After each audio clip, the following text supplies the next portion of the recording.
Alright, quick account update before Conquest, alright? We're an hour and a half away from Conquest. I thought I might have Jedi Master Luke unlocked by now. Not quite. I need... Oh goodness, hang on, this is not the way to go. It takes me through 17 menus. Take me to the journey guide! I need 105 light side currency in order to do the last battle of each tier to unlock Jedi Master Luke. I have quite a bit of gear in the stockpile. I have a cute little notepad here. You hear that paper? That's me. I have a notepad here that tells me how many gear pieces I need, what gear pieces I need, what nodes they're on, and stuff like that. And I think, doing a little quick maths here, I think I should be able to have all of this gear in about a week and a half or 2 weeks. Just by farming it off nodes. If it pops inside of the guild store or it pops inside of the shard shop store or anything like that, I should be able to speed this up quite a bit, but there's no guarantee on some of this, and I'm definitely not going to have any guarantee on these stupid KYRO computers, because the shock prods, let me tell you, they're going to be great. They're farming light side tokens, that's where they are, but the dark side farm for KYRO tech sucks, and for some reason, well, they know what they did, okay. Capital Games knew. They knew that if they put the 350 KYRO tech on the dark side nodes, I wouldn't be farming them. They knew. So funny. It's okay. It's fine. It'll be alright.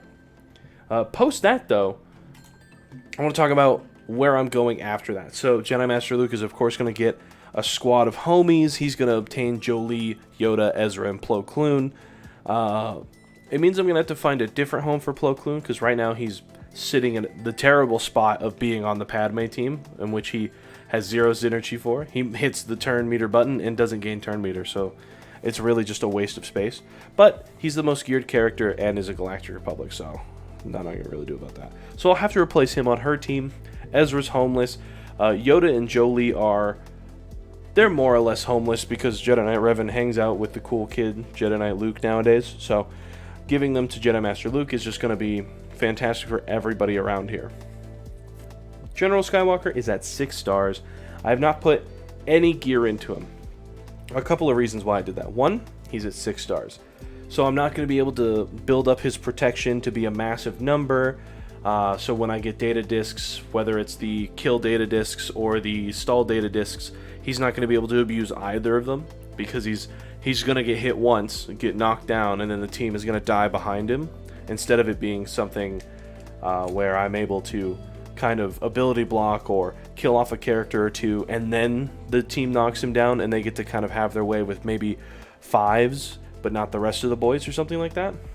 So we haven't put gear into Skywalker because of that, because I'm not going to be able to hit relics. Whereas once Jedi Master Luke is unlocked here, I'm thinking 3 days. But once he's unlocked here in the near and dear future, I'll be able to move him to relics relatively quickly, as long as I have the gear.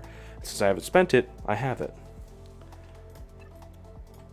I did want to talk a little bit about like planning post these two, but first let's talk about how I don't have anything for this conquest still. So real quick, Sith Empire, still bone dry out here, big sad.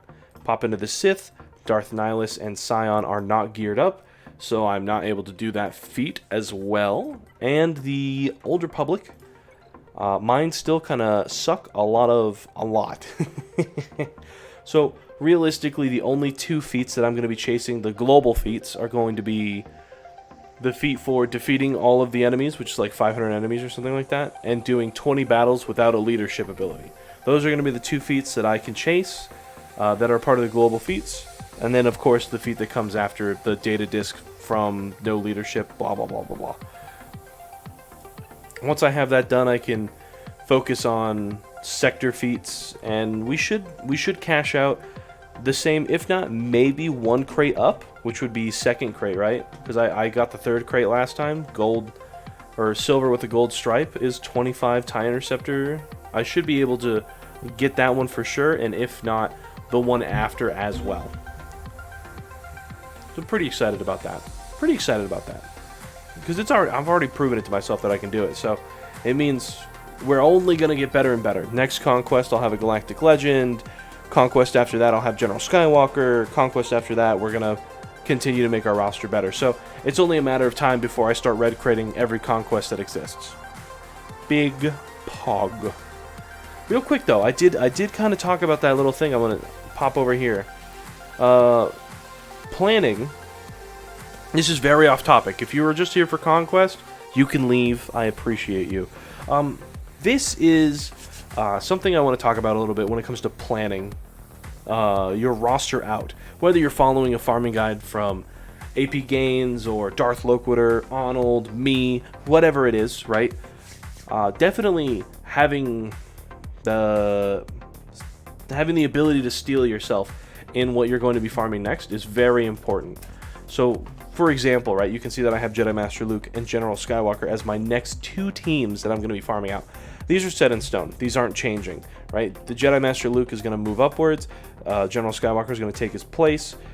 And I don't really have a team after General Skywalker set in stone, which means I need to find that team very soon. Getting to understand where the holes are in my roster post General Skywalker is going to be my next big gap that I'm going to fill. Probably Darth Revan, since I won't be farming the Skywalker shards, so moving into Malak doesn't make me sad. Probably something along those lines. But I wanted to focus on these 3 teams that I have behind him, because these teams are not what I would call like hard teams, or something that I would think like I have to get these next 3 teams after General Anakin Skywalker.